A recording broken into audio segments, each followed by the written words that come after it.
Hi, it's Nick from Deuce Garage in Venice, starting you off with 3 different movement sequences performed for quality.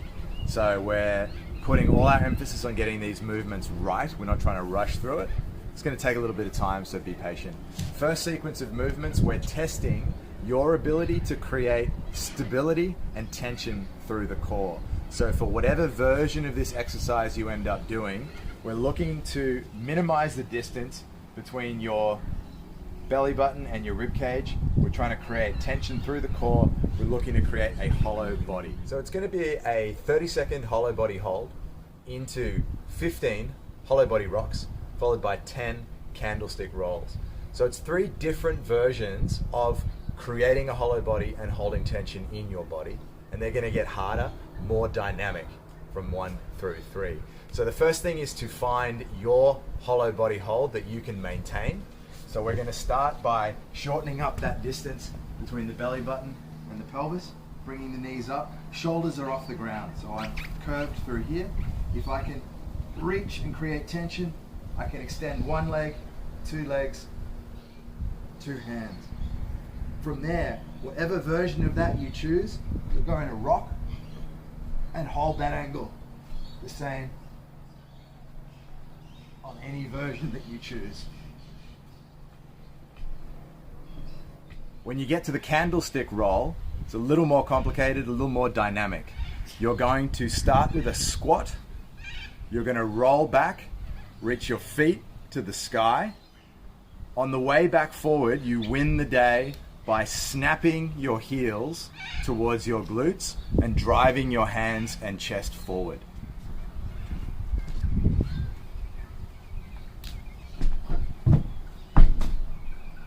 Standing up.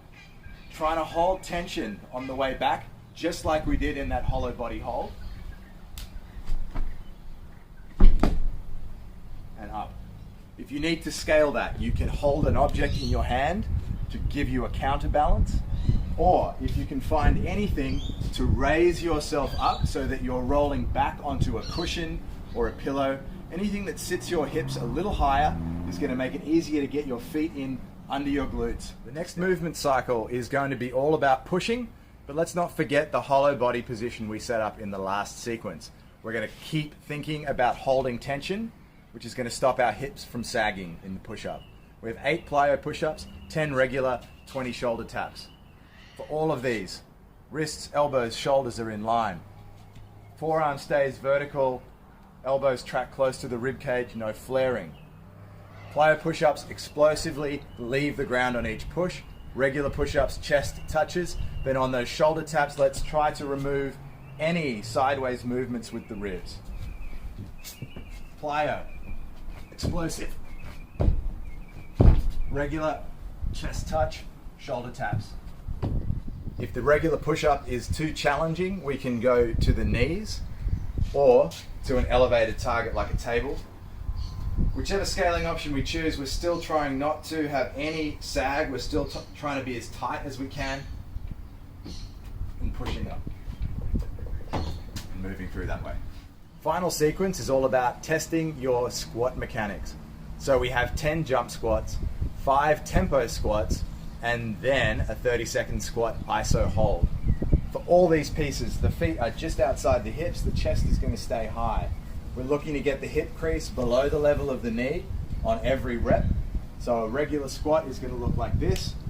If we want to make that dynamic, we're just going to jump to leave the ground a couple of inches. Getting full hip extension on each rep, a big squeeze out of the glutes. The tempo squat, we're slowing it down, 5 seconds on the descent. 5, 4, 3, 2, 1 to the bottom and up. And the iso hold, we're looking to get to about 90 degrees, somewhere really uncomfortable, and hang out with that, keeping that chest up the whole way. After you've done those 4 quality rounds, you're going to bring the day home with a 45-minute ruck for distance. That means 50 pounds or 35 if you're a guy or a gal into a backpack, and you're trying to get as far as you can in that time. Things to think about: control your breathing, keep it nose mouth for as long as you can, but also push yourself. It's not a really nice, happy hike in the mountains. This is getting after it. Try to stay stable through the core. If you've got a backpack that you can brace, do that. Really think about keeping your cadence as high as you can comfortably sustain. Enjoy that, get after it, go further than you did last week. See you out there.